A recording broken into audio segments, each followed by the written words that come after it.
The church must stand together. Ano yung church? Saan tayo magsimula? Pag church ang pag-usapan sa sinasabi sa Biblia, sa katotohanan ng Diyos. Marami pa ring mga taong hindi nakakaalam na ang church ng Diyos o templo ng Diyos, ikaw, ako. Ito mismong katawan natin. Kaya nga sinabi diyan, don't you know that ye are the temple of God, and the Spirit of God is dwelleth in you, and whosoever defile the temple of God, him God shall destroy. Di nyo ba alam, ikaw ang templo sa Diyos? At ang Espiritu ng Diyos ay nanahan sa iyo, at sino man ang magdungis, magrumi sa kanyang katawan, sisirain ng Diyos. Marami pa ring hindi aware sa ganong statement ng katotohanan ng Diyos. Di nila alam. Kaya easy lang mag-defile, easy lang magrumi sa katawan nila. Easy lang na maggawa ng masama gamit ang kamay. Easy lang magtingin ng masama gamit ang mata. Easy lang makinig ng mga bagay na nakakarumi gamit ang tainga. Easy lang gamit ang paa kung saan-saan pumupunta ng mga questionable places. Easy lang dumampot ng mga bagay gamit ang kamay. Easy lang ilagay sa bibig ang mga pinagbabawal ng Diyos. Easy lang tinitikman ang mga pinagbabawal ng Diyos sa pamagitan ng dila. So, kailangan tayo maging wasto. Kailangan tayo alam how to possess the vessel, the body as the temple of God. Praise the Lord. Dapat alam natin yan. So, therefore, gusto ng ating Panginoong Diyos, always be reminded and be warned. No? Lagi tayong pinapalalahanan, lagi tayong winawarningan ng Diyos. Sinabi diyan, bakit the church must stand together? Buong church, buong katawan, together, or all together. Bakit? The Bible says, if your eye be evil, your body will be full of darkness. Isa lang parte ng katawan mo masama, buong katawan mo madadamay. If your hand committed sin or right hand, your entire body will be cast into the lake of fire. Damay. So, hindi pwede the church must stand partly. Hindi pwede yun. Mapapahamak tayo dyan. Kaya nire-remind tayo ng ating Panginoong Diyos that the church must stand together, yung entirely ng pagkatao mo.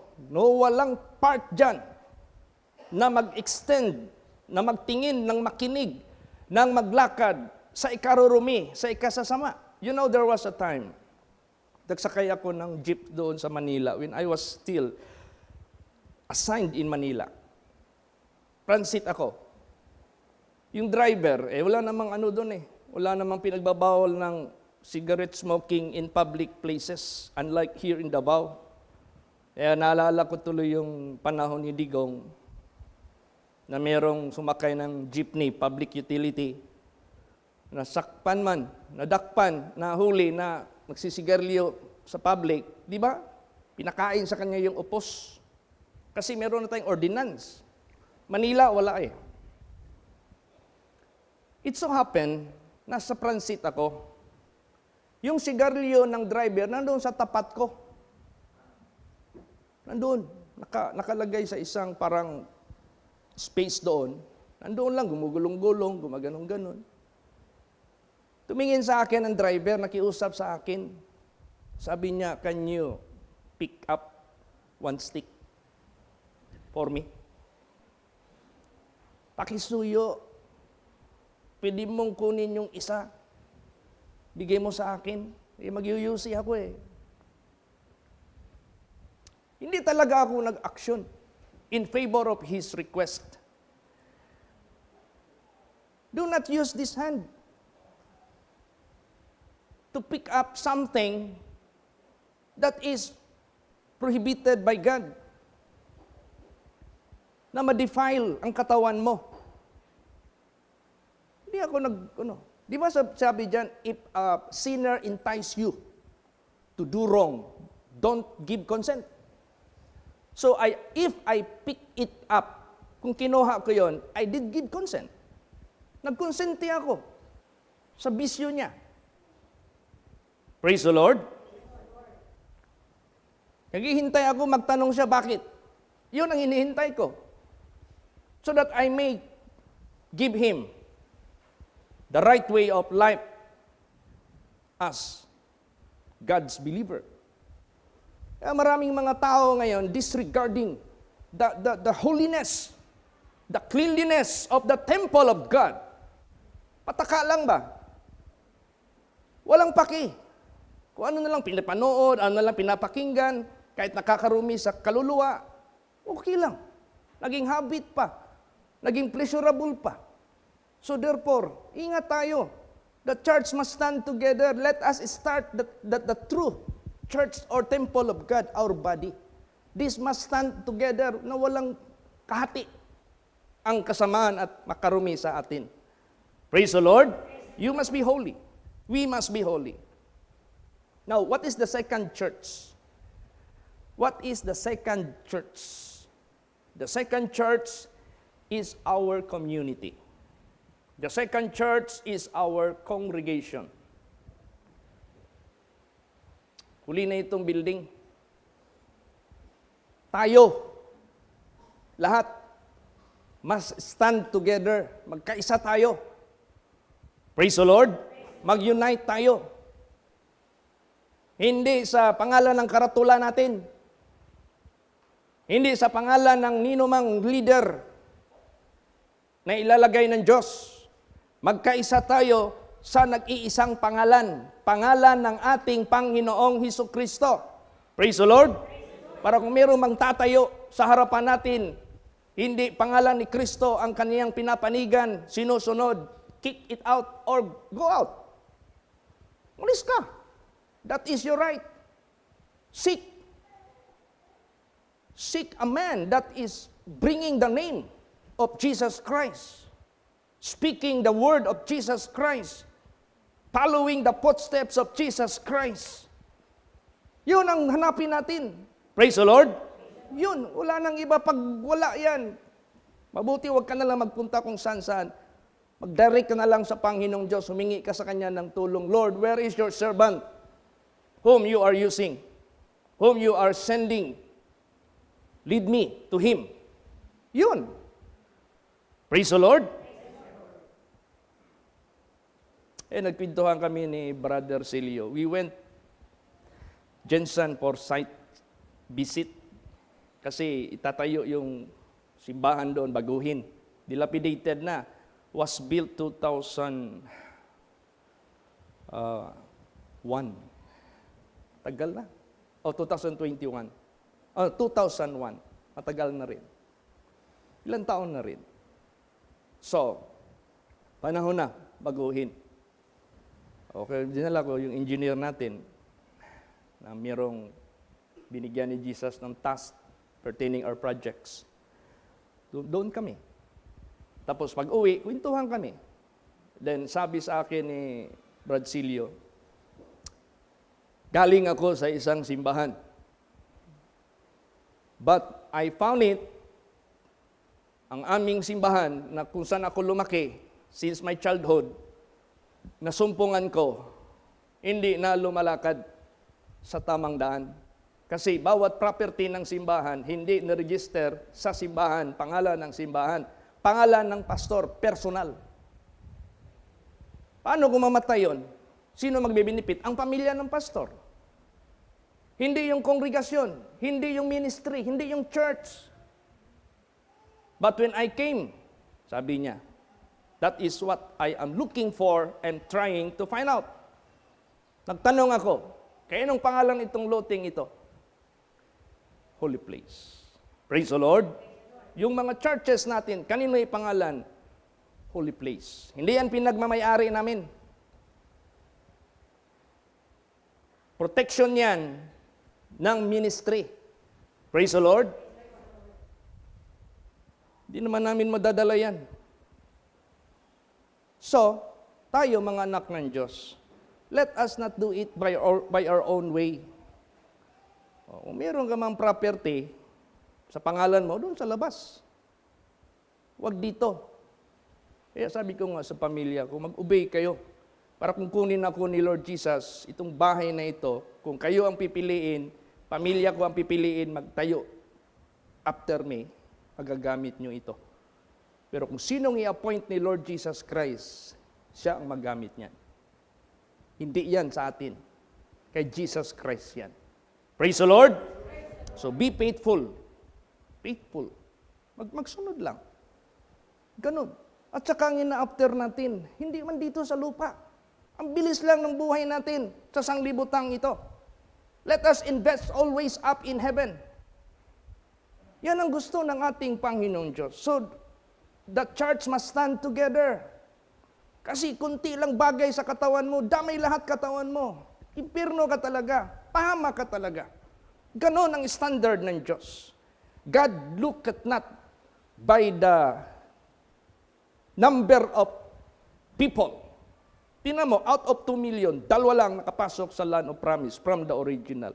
Out of million of populations in the old days, in the days of Noah, 8 lang. Hindi mo pwedeng ano ang Diyos. Yung iba mentality, ayaw ko dyan, kunti lang yan sila, doon ako sa marami. Kasi yun, marami, ibig sabihin, okay. Hindi dyan basihan ng Diyos ang dakilang kaligtasan. Nagbabase yan kung siya ang pinaniwalaan at sinusunod at pinapaninindigan, yun na ang maligtas. It doesn't matter how few and how many. Praise the Lord. Hindi nagbabase yan Diyos. Be careful tayo. Huwag tayong magpaisi-isi sa ating spirituality. So dito tayo sa second body. Intindihan nyo na yung ano yung unang body na gusto niyan Diyos, na temple ng Diyos. Ito yung katawan natin. The church must stand together. See to it, yung buhay mo. Wala kang partakers sa worldliness sa sanglibutang ito. Kayo na mga babae, alam nyo na bawal magpantalon. Karamihan sa inyo, nagpapantalon pa rin. Nasa Bible ba yan? Nasa Bible yan. Dress code yan ng Diyos. Bakit kailangan may dress code ang Diyos? Because God would like to identify what is male and female. And what Satan did. Confusion. Ang male gawing bakla. Ang female gawing tumboy. That is not after the order of God. So, if you violate the dress code of God, you are part of the confusion of Satan na ini-establish niya. Saan ba na i-establish ang gender? Dito sa loob. Paglabas, kung ano yung gender mo, yan na. Hindi mo pwedeng sabihin, ang puso ko babae, bagamat ako'y pinanganak na lalaki, susundin ko yung puso ko. No! Follow God. Whatever God made you, do it in His pleasure. Praise the Lord. Hindi kayo gagawa, makikinig ka pa ng mga souls galing sa hangin na sinakayan ng masamang espiritu.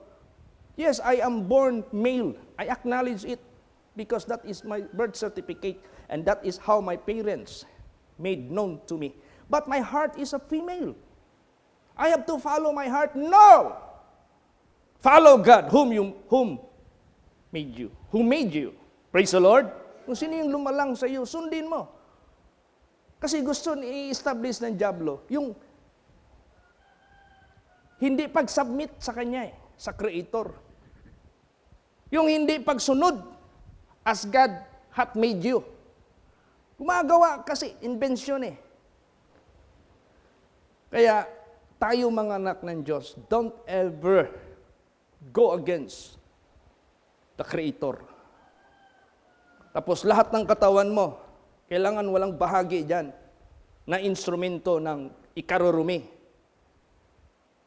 Huwag ka magbigay consent sa mga kasamaan sa sanglibutang ito. Yung tatay ko noon, galit na galit sa akin. Later na lang ng kanyang buhay, naintindihan niya na ako pala ang tama. Not because of who am I, but because of the Word of God. Never mind if the people will call you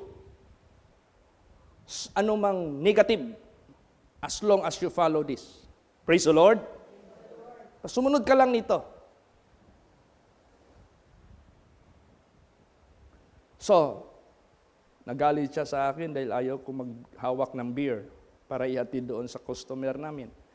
So, pag hindi ako naghawak ng beer, that is indication of disapproval of the business of what have of my father. Di ako pwede magbigay consent. Kahit ama ko yan. Praise the Lord. Kaya gano'n ang sinabi dyan They that will live godly in Christ Jesus will suffer persecution.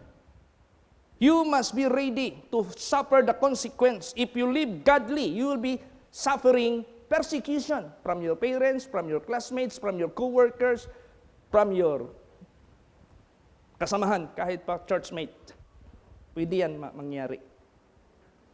Kaya gusto ng ating Panginoong Diyos, yung inawit sa choir, one God, one hope, one faith. Basahin natin yan. Ephesians chapter 4 hanggang 6. Praise the Lord. There is one body and one spirit, even as you are called in one hope of your calling, one Lord, one faith, one baptism, one God and Father of all, who is above all, and through all, and in you all. Yes. What is this one body? One body, this is no other than the body of Christ. And the body of Christ, this is composed of many personalities. That is why the body of Christ has many parts. First, apostles, prophets, teachers, helpers, governments, and diversities of tongues. This is the body of Christ being in different parts, but this is only one body. Yan tayo. Praise the Lord. Kailangan isa lang tayo. Huwag tayong magkabahagi-bahagi kasi mawi-weekend ang blessing ng Diyos sa buhay natin. Madi-displease yung Diyos if you are trying to divide His own body. Let us strengthen, let us love, let us work together as one body, the body of Christ. Praise the Lord. And one spirit. What kind of spirit we are following? This spirit is capitalized S. This represents the Spirit of God. This is God Himself. We have only one God who made the heavens and the earth. We have only one God na nagdala sa atin ng katotohanan, and that is our Lord Jesus Christ, because Jesus Christ is God in the flesh. Tingnan mo yan. Emmanuel. God is with us. And that is in relation of His birth dito sa sanglibutang ito. Siya lang yung sundin natin. Apart from Him, huwag ka nang maniwala. Apart from Him, huwag ka nang second option. Wala na, siya lang. One Spirit, isang Espiritu lang ang kailangan natin para maligtas tayo. And that is God, and that is the Holy Spirit, and that is our Lord Jesus Christ. Wala na iba.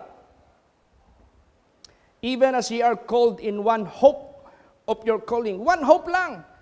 From whom? Sa Diyos. Ano yung hope natin sa Diyos? The great salvation, the eternal benefits.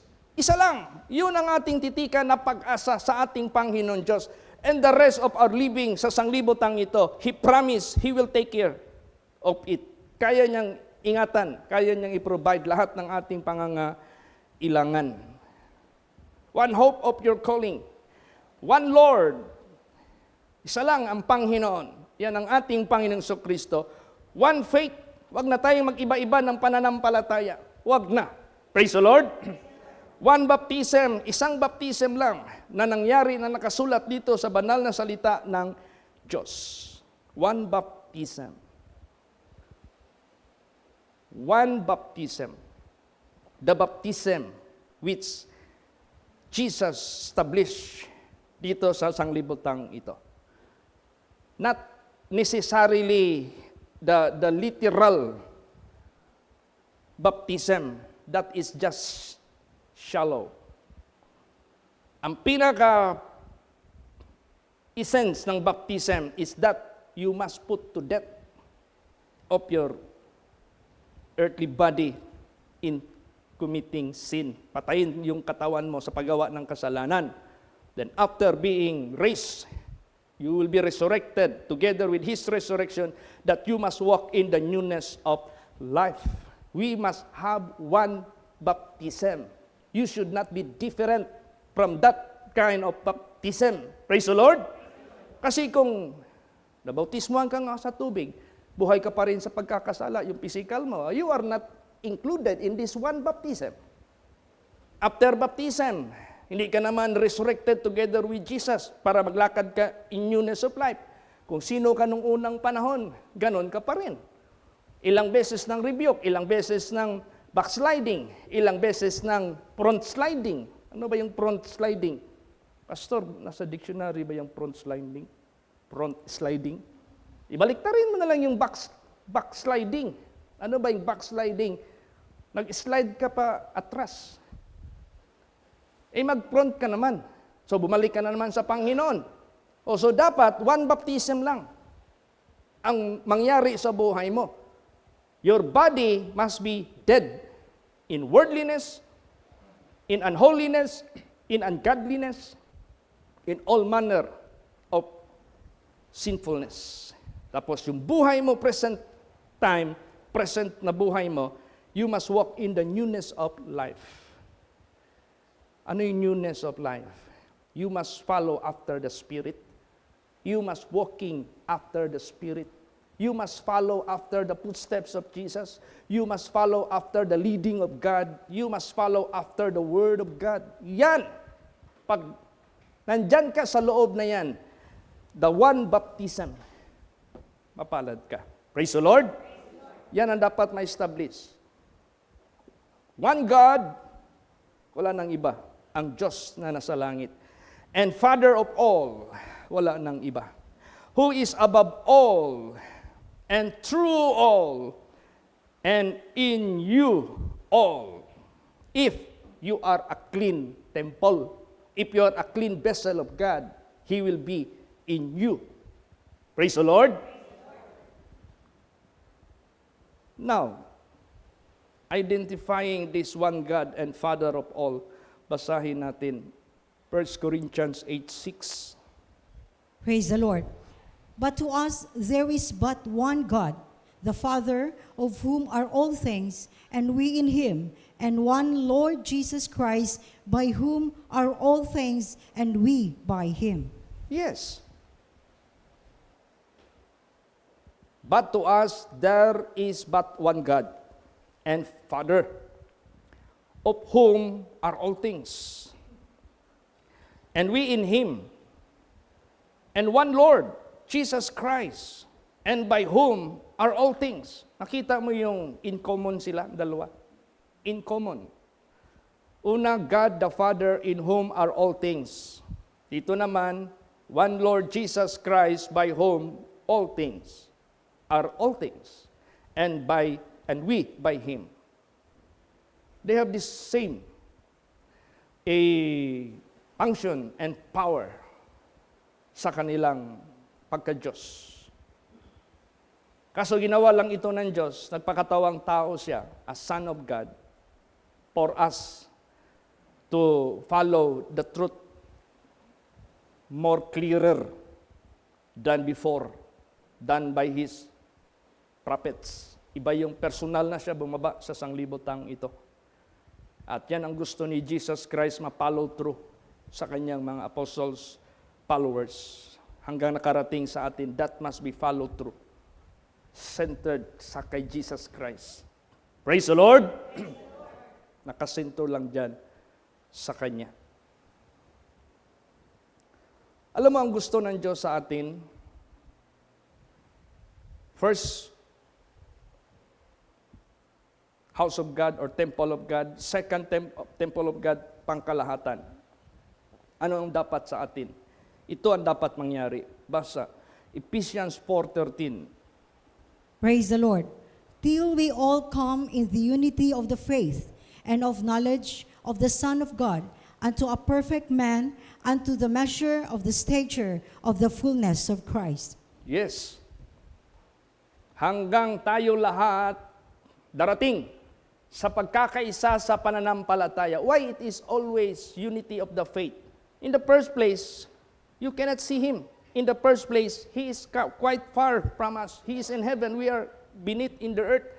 So kung wala kang faith, useless sa iyo ang kanyang mga advice, useless sa iyo mga counsel.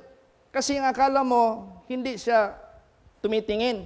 Pero, kuha mo yan by faith because you put your 100% believing Him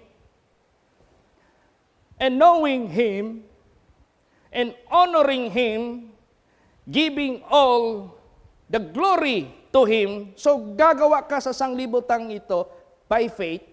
Dapat yung katawan natin mag-unite dyan. Then secondly, tayo lahat mag-unite din tayo. Praise the Lord. In one faith, in one hope, in one God. Dito tayo sa Kanya. Yung unto the measure of the stature of the fullness of Christ. Hanggang yung kabuuan ng stature, yung Kanyang pagkasya, yung Kanyang yung sizes niya, lahat-lahat image niya, mapuno dito sa atin. Not necessarily, physically, literally, but what He showed to us through the Word of God. Dapat wala tayong linalapas tanganan. We obey, we follow it 100%. Pag ginawa mo yan, yung fullness of the stature of Christ, nandiyan na sa iyo, makikita. Praise the Lord! Yan. Kanina may verse dito na one Lord, one God, at one Lord Jesus Christ. Why it is being specific that there is only one God, there is only one Lord, and there is only one Jesus Christ? Kasi naporsina ng ating buhay na Diyos, merong gagawa ng counterfeit of God. May gagawa ng counterfeit of Jesus Christ. You know what counterfeit is? Counterfeit that is made in exact imitation of something. Counterfeit, ginawa yan exactly, pareho talaga. Wala ka makitang difference. With the intention to deceive. Kaya gusto ng ating Panginoon Diyos, there is only one real God. There is only one real Jesus Christ. There is only one real Heavenly Father, the Creator. Kasi ang kaaway niya, gagawa ng counterfeit. He will copy everything. Lahat dyan sa Diyos, kakapihin niya yan. Pero ang intention niya is to deceive the people. Ano ang country na magaling mag-counterfeit? Number 1, China. Lalo't na dyan sa Hong Kong. Second, yung Singapore. Punta ka ng Hong Kong. Alam mo, merong nagregalo kay Pastor Alan ng Rolex. Sinuot niya yan, pumunta ng San Pedro. Nagulat yung mga relohiro doon. Sir, ba't nagkaganyan ka? Nagkarilo ka ng ganyan. Hindi naman namin makita sa mukha mo yung pagkamayaman mo. Ayaw ko ba? Grabe naman yung mga tao na yun. Hindi raw nila nakita sa personality ni Pastor Alan na can afford siya yung Rolex na diamond ang paligid. Alam mo, nangyari ba yan na we are about to sell with a very price. Tapos nung finality na kami, tiningnan ko ng husto. I found it is counterfeit. Sabi ko, Pastor Lan, let's cancel it. Ayaw ko na mabansagan tayong mga budol. If we ourselves found it as counterfeit, bakit mo ibenta? Para lukuhin ng tao. Hanggang ngayon, gamit pa ni Pastor Alan. Saan galing? Hong Kong. Rolex, Omega, ang daming counterfeit sa Hong Kong. Pareho lahat. Walang, oy Pastor Chit, hindi ka naman real hero. How did you determine? Pumunta kami sa expert na real hero. Doon sa kaloob-looban dyan sa Illustrious Street, merong arcade dyan noon, yung sinira na yan ngayon. Meron dyang real hero na kaya niyang i-determine yung mga counterfeit. Binuksan talaga ang makina. Sir, counterfeit ito. Ito ang original. Sa loob pala makita, hindi sa labas. Kaya si Satanas, napursin na ng Diyos na ang pinaka-effective tool niya, paano i-impierno ang tao, paano ipahamak ang tao, is counterfeit.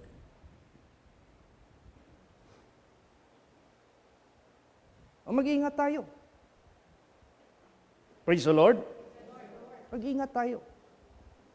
At ang Diyos man is so wise, gusto niya genuine ang magpunta dito. Kaya si Jesus pumunta dito. Siya yun. Nagpakatawang tao siya. Nag-ano siya? Transform. Nagpakatawang tao siya. He is the genuine. He came from heaven. He went back to heaven. He is the genuine. He is the legit. Praise the Lord. Kaya only Jesus Christ, only Father, only God, isa lang. Mag-ingat tayo sa counterfeit.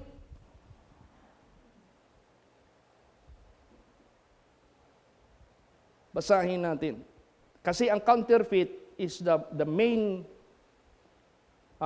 objective is to deceive. Bakit gumagawa ang Hong Kong? Bakit gumagawa ang Singapore ng mga counterfeit na mga mamahalin na mga relo? Para makaganan siya ng malaki. Yung material, hindi naman yun gaano kamahal, pero mamamarket nila ng mahal. Kasi ang mga tao, pag makita, parang original, pero hindi kasing tulad sa original na price. Sana kung nakakita ng mga original na mga relo, nung pumunta kami ng Canada, nandoon, walang counterfeit doon sa mall. Pag nakalagay doon Rolex, pagtingin mo, pero pagtingin mo sa mahal, pagtingin mo sa presyo, super. Oh, bag na ano yun, yung LB, ano ba yung LB? Oh, nandoon. Pasok kami ni Pastor Edith, Pastor Chit, punta ka dito, tingnan mo yung mga presyo. Murag mapaso ang imong mata. Eh wala mang counterfeit doon. Punta ka ng Hong Kong, pareho lahat. Ang may serial number din. Pag ganun mo, parang wala kang makita. Exactly. Pero ang purpose niyan, kahit material, barat, pwede mong i-market na mahal-mahal. Gawin mo lang kalahati sa presyo ng original, marami nang magbili niyan. So ganun si Satanas. Counterfeit. Ang number 1 niya ngayon. Magpanggap siya ngayon. Na totoo. Copy niya talaga. Pati ang mga miracles na ginawa ni Jesus, kaya niyang kopyahin yan. Basahin natin. Saan galing yung counterfeit na gagawin? Sige po. Revelation 12:9. Praise the Lord. And the great dragon was cast out, that old serpent called the devil, and Satan, which deceiveth the whole world, he was cast out into the earth, and his angels were cast out with him. See? Nandito na yung word deceive. So, ang pinaka-effective how to deceive is to make some counterfeit. Yan, pinaka-effective yan. The great dragon was cast out. Ito na yung si Lucifer, ito na yung Satanas. Kalaban ng Diyos na hindi na naig doon sa langit, binagsak. The devil and Satan, which deceiveth the whole world. At alam mo kung sino ang gumawa ng exact statement para mabisto how the devil will deceive us? Si Jesus lang mismo. Si Jesus mismo ang nag-reveal niyan. Ano ang kanyang mga pakana? Yes, nakalagay dito, deceiving the whole world. How he will do it to deceive us? Counterfeit. Minsan, nag-search ako, what is the biggest or the biggest in terms of value counterfeit happen in the earth? Nangyari yan sa Amerika. Gumawa sila ng pera na napakarami na hindi mo halos ma-determine kung totoo. Grabe ang counterfeit. Fake money. Baliktarin mo, back to back, pareho lahat. Hipuin mo, pareho lahat. Kumutin mo, ganon din. Magbuka rin. Paano mo yan? Magpa-change ka dyan ng dollar sa Aldibingco. Magpaka ka doon. Bigyan ka ng papel. Lagay natin 1,000. Lagay natin mga $5,000. O, ilang 100 na yan? 50. 50 rin ka, serial number ang i-record. Kasi ayaw nila na mapiki sila.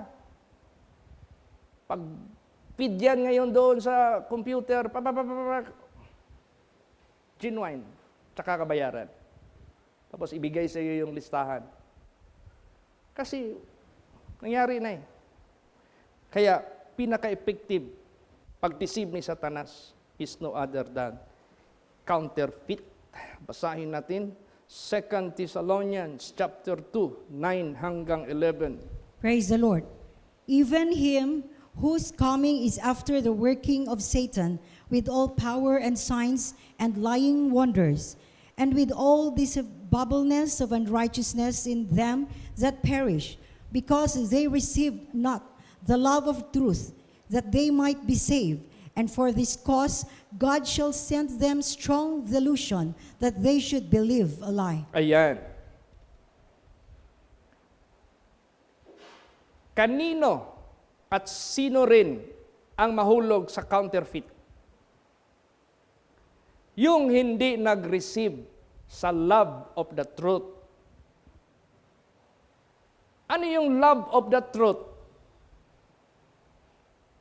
Sino yung love of the truth? Dahil hindi nila na-receive yung love of the truth. Sino ang truth? God. How He sent the truth out of His love, Jesus Christ. Na ang problema ngayon, kay Jesus ka nga magpunta, ang hirap din mag-identify sa genuine Jesus. Kasi ang dami din counterfeit ginagawa ng Diablo. Now, how to do it? Whether He is the true Jesus or not. Si Jesus din nagbigay ng ano sa atin? Idea. Praise the Lord. Nobody can give us what is genuine and what is counterfeit except the genuine one. Naalala ba ni Brad Chris noon na may pumunta dito na Nitibo, taga Jolo ba yun? Jolo. Nagdala dito ng coin. Pagtingin namin sa Google o sa internet, uy, mahal ito ah. US na ito ah, coin. Mahalin ito. Tingnan namin sa market, wow, mahal. Nung gipokus namin gipicturean namin yung dala niya, tapos gipokus namin yung genuine, halos wala kang makita. Kunti lang masyado. Ang difference o ang different, kunti lang. Hanggang na decision na namin ni Brad Chris, Pastor, counterfeit ang dala nito. Wala na, hindi na kami nakipag-ano sa kanya. Ganon, kunti lang ang diferensya. And nobody can tell us whether that is genuine or not. Only the maker. Praise the Lord. The maker. Tapos nagtingin na kami sa YouTube. How do you determine whether it is genuine or counterfeit? Kumpara. Yung kanya, yung dala niya, doon na belong sa counterfeit. Kaya na-decision na namin, belong siya sa counterfeit, hindi siya belong doon sa genuine. Ganun din, let us look closely to the genuine Jesus. And only Jesus can tell us. Praise the Lord. Whether that is counterfeit or that is the real Savior, Jesus, the real God, the real Lord, the one Lord and the one God. Okay, so mag-deceive siya. Gagamit siya ngayon ng counterfeit. Anong gagawin niya? Magpapakita rin siya ng kapangyarihan. As what you can see to God, as what you can see to Jesus. And signs. Pakita rin siya. Kasi maraming mga tao na, anong sign na yan ay totoong Diyos? Yan ang sign na totoong Jesus. Magpakita din siya. And lying wonders. That is the so-called identity of the fake or counterfeit. Meron talagang pagkasinungaling. Twisting the truth into a lie. Kaya, kailangan yung Word of God sa buhay natin. Maliban pakinggan mo, linyahan mo yung Bible mo. Mag-meditate ka sa bahay mo. So that if ever I preach here, by the guidance of the Holy Spirit, confirm sa iyong knowledge. Huwag kang magkumpiyansa. Baka makamit ka dyan ng ibang mga grupo. Tapos magaling magpasikot-sikot sa Bible, ma-deceive ka ngayon, matangay ka ngayon. Hindi mo binasihan yung pinaka-totoo na salita ng ating Panginoong Diyos. Kaya pag hindi nila ni-receive ang totoong Kristo, hindi counterfeit na Kristo, mamamatay ka sa impyerno, mapapahamak ka. Kaya si Lord Jesus mismo nagportel, nagsabi na siya, after He came, bago siya bumalik, nag-warning na siya, bantay kayo sa counterfeit ni Satanas. Basahin natin. Matthew 24:4-5. Praise the Lord. And Jesus answered and said unto them, Take heed that no man deceive you, for many shall come in my name, saying, I am Christ, and shall deceive many. Yan. Magbantay, mag-ingat kayo na walang tao. So, ang dyablo, fallen angel, gagamit ng tao, uudyukan niya yung tao. Gagamitin niya yung tao na magpapanggap ng counterfeit na Kristo. Ano ang deception na gagawin ng taong ito na inudyukan ng author of deception na si Satanas, yung fallen angel na yan, si Lucifer? For many shall come in my name, saying, I am Christ. Ako na si Kristo. Tanungin mo, anong address niya? Tanungin mo, sino nag-anak sa kanya? Tanungin mo, kung siya ba yung crucify. Pag hindi siya, fake yan. Praise the Lord. Tanungin mo kung na-resurrect siya. Pag hindi siya, fake yan. Tanungin mo if He ascended into heaven. Pag hindi siya. Pag inangkin niya yung lahat yon, tapos nandito na siya, tanungin mo, saan yung rapture na mangyari pagbalik mo? Saan yung resurrection sa first resurrection kung ikaw yon? Wala. Fake ka. Ganon. Let us look closely. to the personality of Jesus Christ. Praise the Lord. Hindi ka ma-deceive. Ang daming na-deceive dyan sa Tamayong. Sabi, babalik na daw si Jesus, pero ang bumaba, hindi man, tao man bumaba. Totoo yan. Hindi man lang siya ang nag-angkin na Son of God. Siya na rin yung Father. Lahat, iangkin na niya lahat. Hindi man lang siya nag-angkin yan. Dami pa. Wala nang kapalit sa totoong Jesus Christ that was born through a virgin, was born in a manger, suffered many things, was crucified, died, in the third day rose again, and after 40 days ascended up into heaven, and He will be coming soon. Siya yun, wala nang iba. Pero si Satanas gagawa ng counterfeit. Mag-ingat ang bawat isa na walang ma-deceive. At ang nilagay dito, shall deceive many. Tingnan mo mga followers nila. Konti, marami. Ha? Marami. Hindi pwede mag-fail si Jesus. Hindi siya pwede magsalita ng falsehood. Dami. Many shall be deceived. Ibig sabihin, maraming tao na hindi truth seeker. Hindi maraming tao na wholehearted nagsisik sa truth. Kasi pag magsik ka ng wholehearted talaga sa totoong Diyos, makikita mo talaga siya, i-guide ka talaga ng ating Panginoong Diyos sa kanyang mga pinadala na servants dito sa sanglibotang ito. So yan, counterfeit. Now, aside na counterfeit of Jesus Christ, if Jesus has apostles, si Satanas mag-counterfeit din ng mga apostles of Christ. Hindi lang si Jesus Christ ang gawing counterfeit ng deceiver. Pati yung mga sent ng ating Panginoong Kristo na tinatawag na apostles, pwede rin siyang mag-counterfeit doon. Basa. Matthew 24:11. Praise the Lord. And many false prophets shall rise and shall deceive many. Yes. Maraming mga false prophets na mag-rise.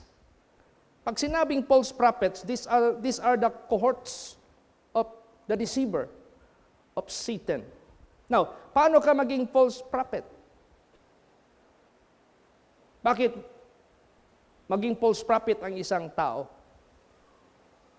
Hindi niya binasihan ang genuine Jesus Christ. Hindi niya talaga binasihan doon.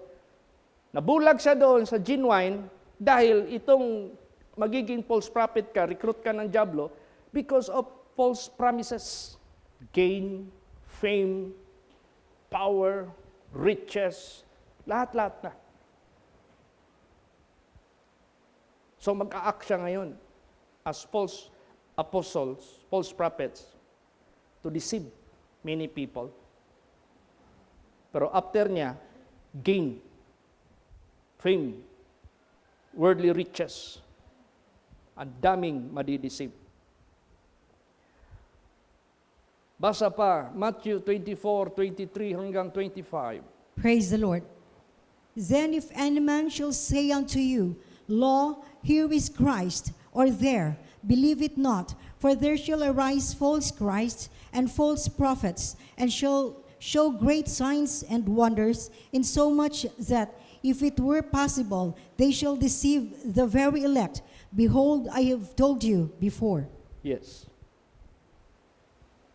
So, kung maraming nadideceive,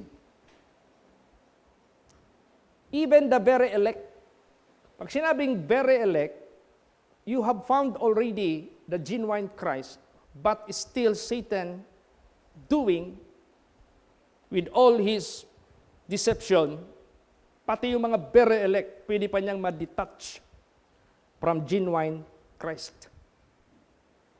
Yan ang grabe ang ng masamang espiritu. Kilos ng masamang espiritu. Basa pa, 2 Corinthians 11:13 hanggang 15. Praise the Lord. For such are false apostles, deceitful workers, transforming themselves into the apostles of Christ.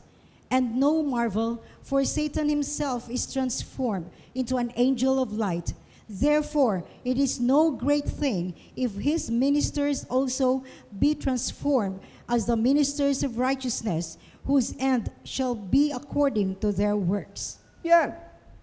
Ngayon, unti-unti nang nire-reveal ng katotohanan ng Diyos, how can you identify a counterfeit na ginawa ni Satanas, the deceiver? Ang last dito, whose end shall be according to their works.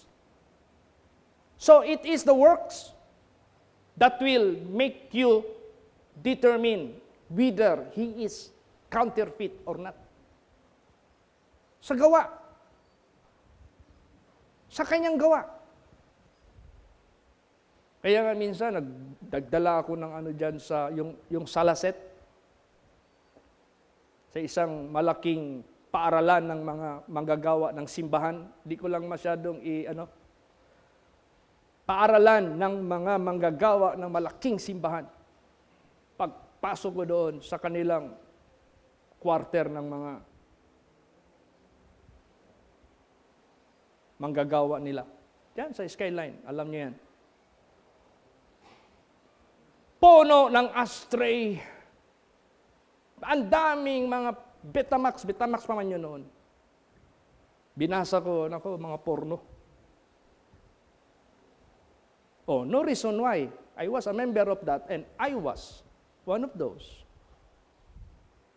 practicing as what they are practicing, the same. Because nobody reprimanded me. Praise the Lord. Anong gawa nila, yun ang gawa ko. Hindi nila pinagbabawal, kaya hindi pinagbabawal sa pinakamataas nila, hindi rin pinagbabawal sa membro, and I was one of those member. Ano ang puno? Siya rin ang bunga. Kaya makikita mo yung counterfeit sa bunga. Praise the Lord. Sa gawa. Sige, for more clearer. Mismo na ito sa bibig ni Jesus lumabas. Sige. Matthew 7:15 hanggang 20. Praise the Lord. Beware of false prophets which come to you in sheep's clothing, but inwardly they are ravening wolves. Ye shall know them by their fruits. Do men gather grapes of thorns or figs of thistles? Even so, every good tree bringeth forth good fruit, but a corrupt tree bringeth forth evil fruit. A good tree cannot bring forth evil fruit, neither can a corrupt tree bringeth forth good fruit. Every tree that bringeth not forth good fruit is hewn down and cast into the fire. Wherefore, by their fruits ye shall know them. Yes. Diyan na sa fruits. Sa gawa ba? Then if any man shall say, beware of false prophets, counterfeit na propeta ng Diyos, which come to you in sheep's clothing. Kokopyahin niya talaga yung pagkakarniro. But inwardly, di makita ng naked eye, inwardly, it is not exposed, it is not lantaran. Inwardly, they are ravening wolves to deceive, to make victims, to kill, to destroy, and to steal. Yan yung motive ni Satanas. Tapos sabi ni Jesus, you shall know them by their fruits. Do men gather grapes of thorns or figs of thistles? Even so, every good tree bringeth good fruit, but a corrupt tree bringeth forth evil fruit. A good tree cannot bring forth evil fruit, neither can a corrupt tree bring forth good fruit. Imposible yun. Yung mabuting kahoy magbunga ng masama. Yung masamang kahoy, magbunga ng mabuti. Hindi pwede. Ang santol, hindi pwede magbunga ng marang. Ang durian, hindi pwede magbunga ng abukado. Imposible yun. Kung ano ang puno, siya din ang bunga. Kung ang puno, si Kristo, at doon naka-attach ang nagpapakita na siya apostle, tingnan mo yung gawa niya. Ibase mo sa puno. Praise the Lord. Kung ang gawa ng puno, siya ring gawa na nakikita mo sa kanya, that is legit. That is legit. Kasi dito mo binasihan sa puno. Praise the Lord. Kay Jesus Christ. Kaya titik tayo. Tapos, hindi ba ako exempted nito? Don't tell me if I will do some evil works, exempted ako ito. Hindi. Impierno ako. Kaya tayo lahat, focus tayo kay Jesus Christ. Walang sino man na hindi mag-abide sa Kanya, na walang tao na hindi nakadikit, hindi naka-abide sa Kanya, na hindi matutuyo. Apart ka kay Jesus, mag-go against ka, mag-disobey ka sa Kanyang words, tuyo ka. Susunugin ka pagdating ng panahon. So kaya tayong lahat, dito tayo. Praise the Lord. Huwag niyo sambahin yung pera ninyo, sambahin niyo yung trabaho ninyo, sambahin niyo yung amo ninyo. Huwag! Limited lang yung benefit yan. Kahit paabot pa ng ilang milyon yung sweldo mo dyan, hindi yan. Na-preach na yan dito. Kaya importante huwag kayo mag-absent ng alam mo, hindi nyo ba alam kung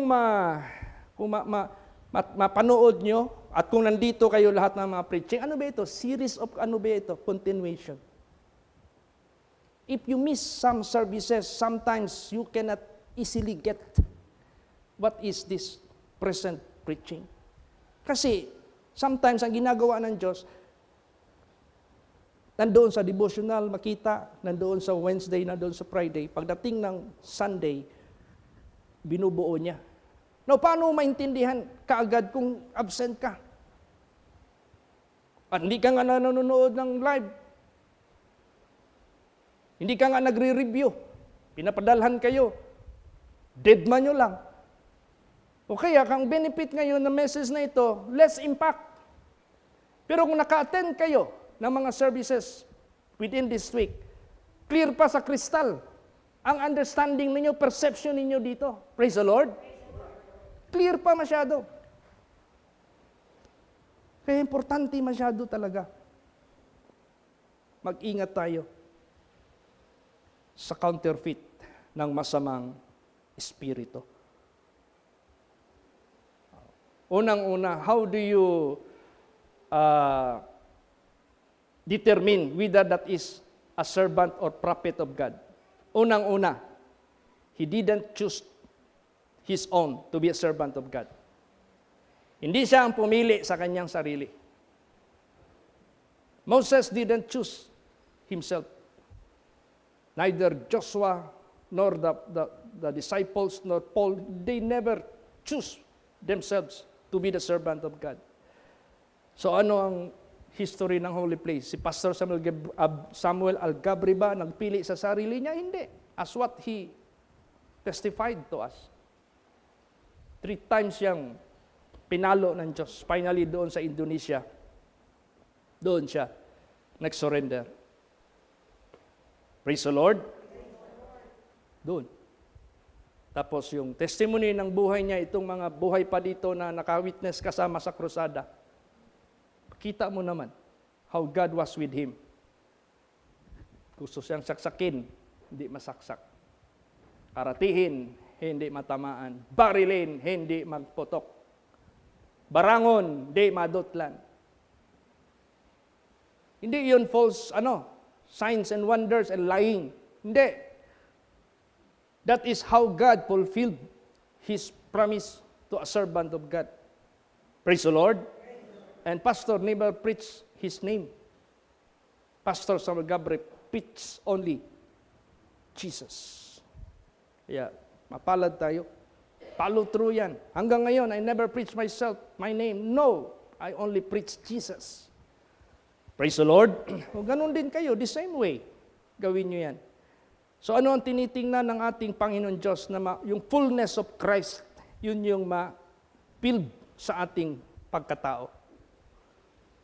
Alam mo, kawawa biya yung mga tao na mahulog sa false religion, false prophets. Kawawa biya. At sabihin ko sa inyo, halos kopya lahat. Pero may kunti lang na diferensya. Kunti lang. Mag-ingat ang bawat isa sa sanglibutang ito. Tingnan mo ano nakita nyo na battle ngayon sa gera.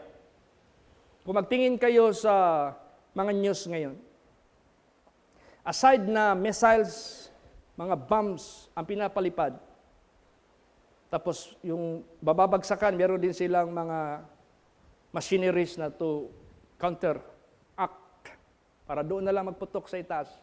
Katulad sa Israel, yung kanilang Iron Dome. Dito sa Pilipinas, anong gira dito sa political arena? Ano?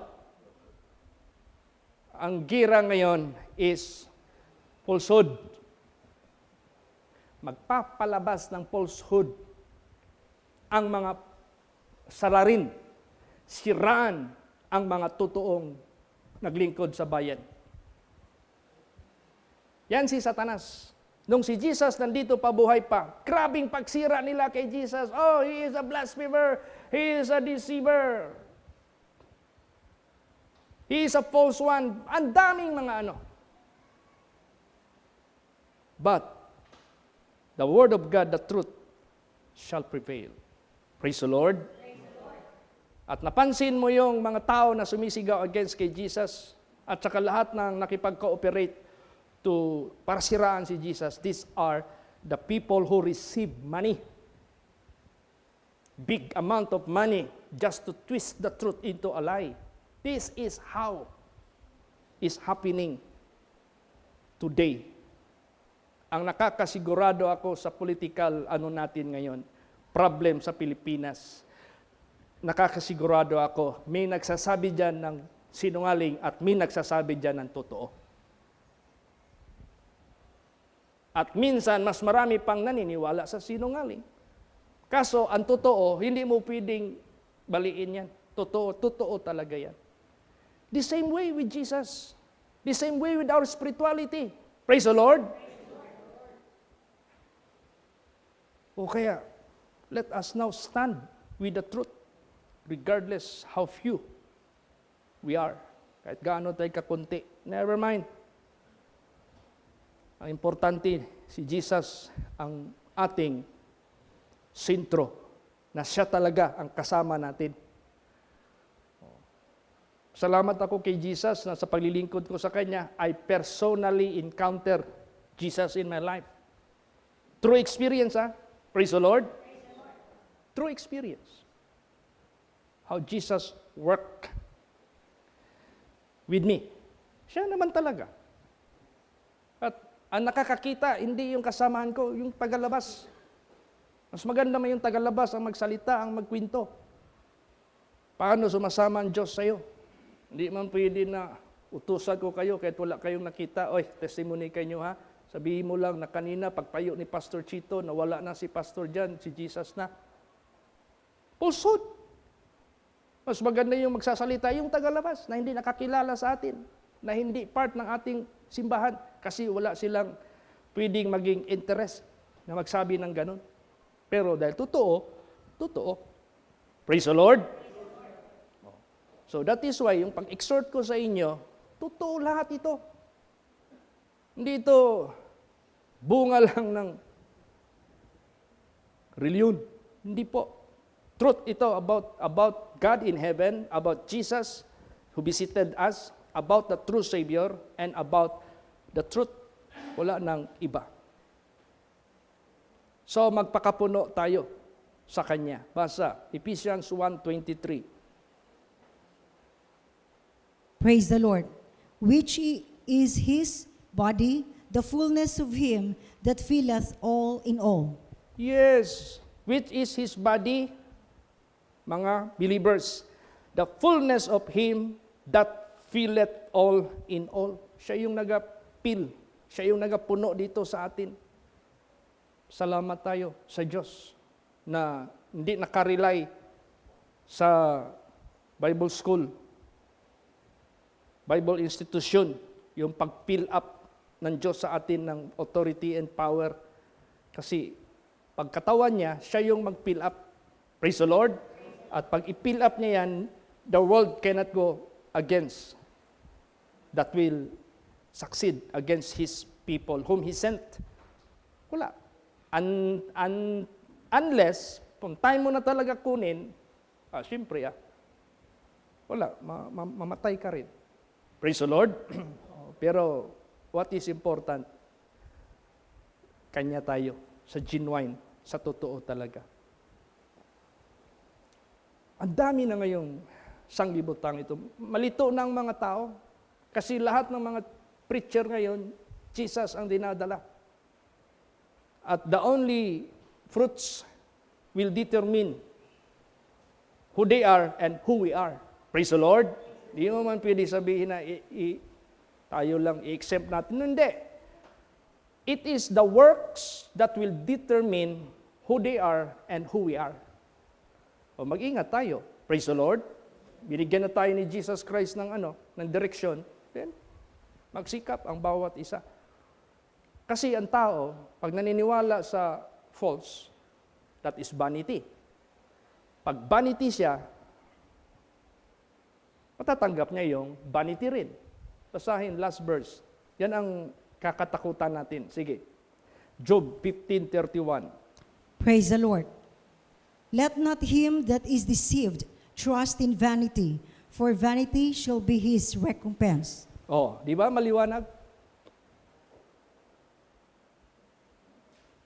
Siya na nalinlang at nanalig siya sa walang kabuluhang mga assurances or pangako. Vanity rin ang kanyang tatanggapin. Oh, ikaw na na-deceive sa falsehood din ang iyong tatanggapin. Wala pala, di ka pala ma-rapture.